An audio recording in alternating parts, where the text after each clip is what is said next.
अल्लाह रब्बुल इज़्ज़त ने मर्द में भी हया रखी और रब्बुल ज़ुल जलाल ने औरत में भी हया रखी। सूफिया ने फरमाया कि अगर किसी मर्द से हया उठ जाती है तो उसके ज़रिए से मुआशरे के अखलाक बिगड़ते हैं। अगर किसी मर्द से हया उठ जाए तो माशरे के अखलाक, सोसाइटी के अखलाक और एथिक्स बिगड़ते हैं।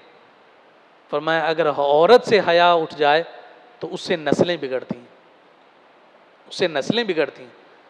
लेकिन आप देखिए कि मर्द और औरत के एतबार से अगर तकाबुल किया जाए तो ये हया का नूर औरतों में ज़्यादा रखा गया है, उनके सिन्फ नाजुक होने के एतबार से। तो सिर्फ हया का ताल्लुक औरत के साथ नहीं है।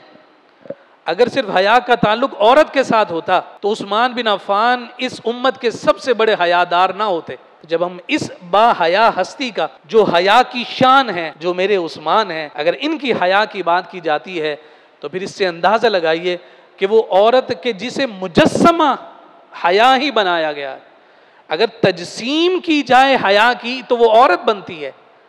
अगर वही बाहया बेहया हो जाए तो फिर नस्लें बर्बाद हुआ करती। हमें इस पर ज़रूर गौर और फिक्र करना चाहिए।